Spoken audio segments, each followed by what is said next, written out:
30 days of lockdown and we're doing okay here.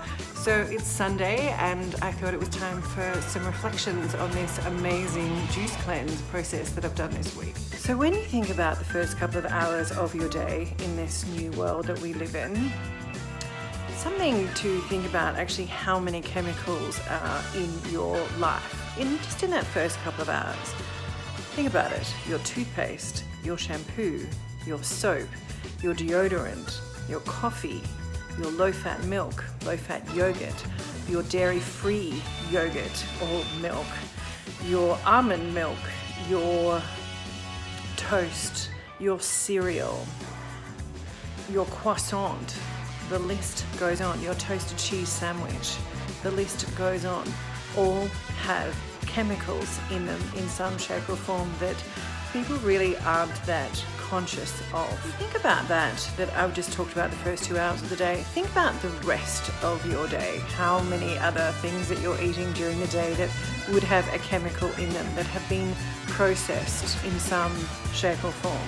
And what happens is these buildup of toxins sit like sediment in your system. They're like, little crusty bits inside. And some of the knock-on effects of that can be, I'm feeling a bit sluggish, I'm a bit bloated, I'm feeling a bit fat, I'm not sleeping very well, I'm a bit moody, I'm feeling tired, I'm feeling overwhelmed, I've got shitty skin, my nails are brittle, I keep getting sick, I'm getting a cold, I've got low immunity.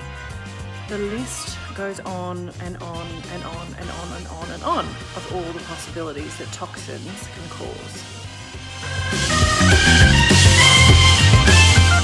When you do a juice cleanse, it is all about detoxification. So it is about getting rid of all of those toxins in your body and helping cleanse the sediment out. And the idea is that at the end of all of this, all of those side effects that I mentioned, or some of them at least that you may have, start to go away. So what I want to do is talk you through this 7-day program that I've created to do a juice cleanse at home. It's so easy to do, but I wanted to tell you what really happens behind closed doors, so you don't all think, woohoo, very glamorous, doing a juice cleanse, losing weight, la la la, because there's a process that you need to go through, and I just want to make sure that when people get into this, they know what they're getting into.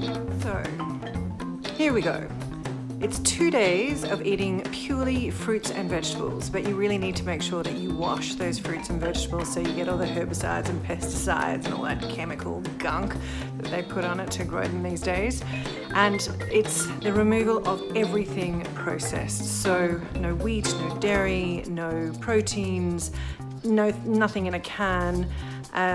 I use olive oil, like very, very good quality olive oil, and I make things like my own almond milk as well. And then for my actual juice days, I make a big jug, like a pint of fresh juices, and I've created a whole different range of recipes for you, and I'll show you that in the next segment, that I mix up. I have fruit with savory vegetables, and always have lemon or garlic, and try and get ginger in as well, because ginger's really, really soothing and cleansing on the stomach. And then in the evening, I literally boil up some vegetables, so onion, garlic, turnip, celery, carrot, and in bottled water, so mineral water, and I boil it away for like an hour, hour and a half, and then I just have that clear broth for dinner. I have a big pint of that.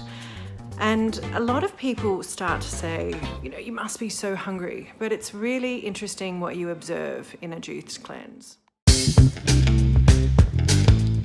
And one of those things is you actually start to realize what you need, how little your body needs, and you don't have the hunger, you don't have the body asking you for food necessarily.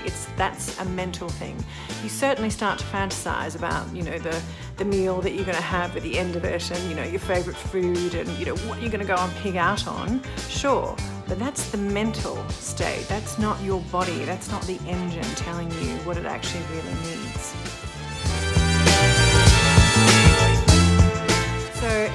some of the things that you might want to just be aware that happens on a physical level, so you don't get scared or shocked when things start happening.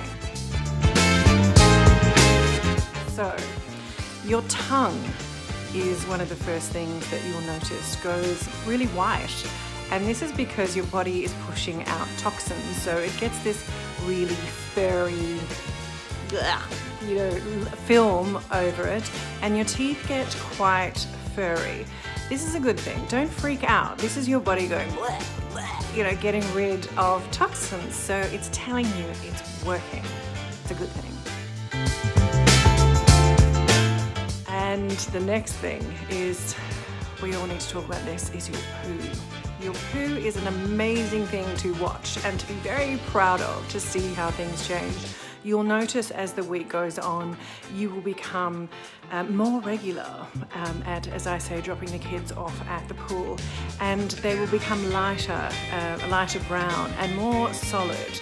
And then as you go through, you probably will experience some water bottom. This is not a bad thing, especially when you have quite a bit of ginger. It's flushing. It's really, really flushing out when you've got some serious, toxins in the body.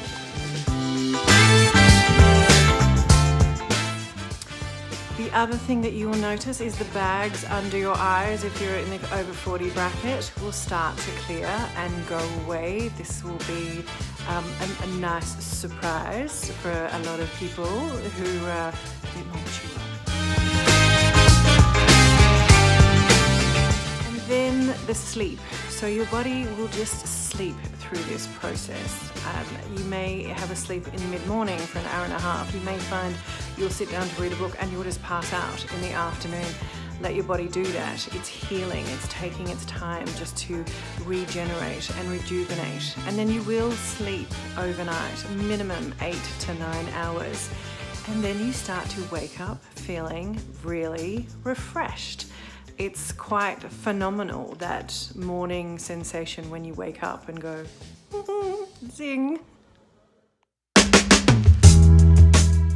There is a little bit of a roller coaster from an emotional level, because when you are detoxifying, and so your body is purging and cleansing and getting rid of all this shit, it's going to also get rid of the emotional content in your body. We all as humans suppress emotions and we hold it within our body as well. So you will find that you will have highs and lows through this process. And generally speaking, when you do have that low, it is a really good opportunity to change your story. So when that emotion comes up, or that deep-seated feeling comes up, and you feel that, toxic, revolting emotion, feel it, see it, recognize it, look it in the face, and actually say to it, I don't need you anymore. You don't serve me anymore. You don't belong here anymore. You're out, sister.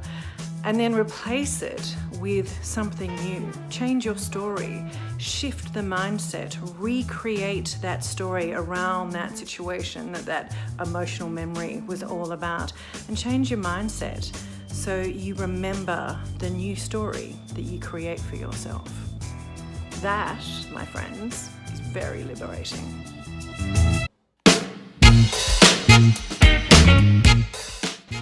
And then there is the realization that your brain has such a powerful effect, but your body has a stronger one. So all those fantasies about that food that you wanted, that you were craving for me, it was a toasted cheese sandwich. Oh, pan fried, just good. I'm gonna have one of those as soon as I finish my juice.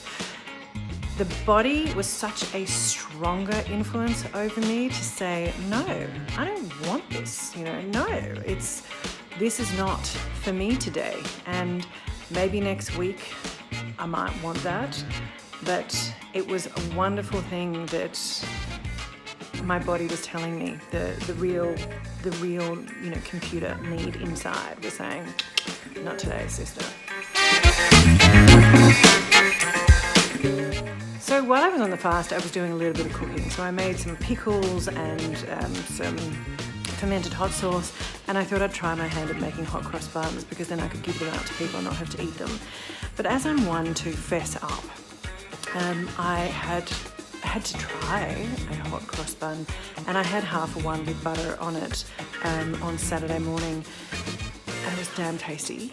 But that's not the point. The point is my mind going, I want, was so wrong because my body went grrr, and my digestion was rumbly and revolting, and I felt like crap, and it didn't feel right, in my body. So just, if you cheat, you do suffer the consequences, that's the message.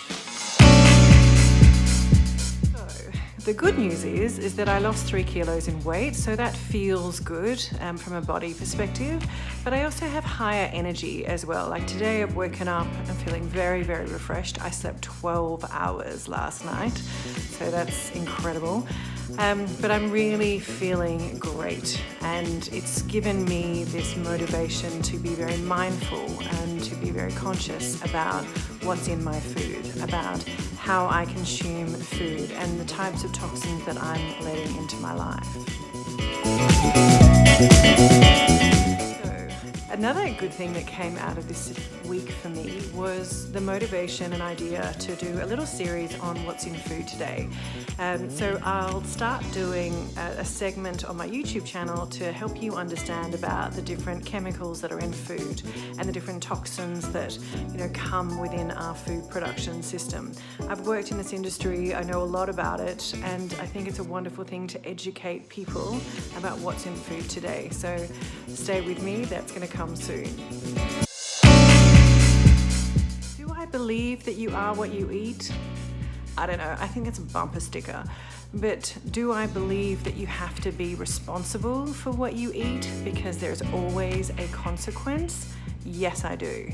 Do I believe that you can totally choose what you put in your body to get a better outcome physically, mentally, sexually, holistically? Absolutely.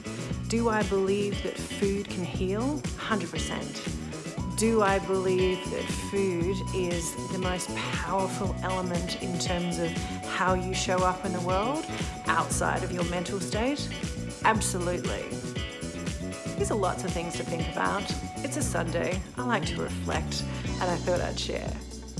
So on that note, I'm going to say goodbye, and thanks for watching.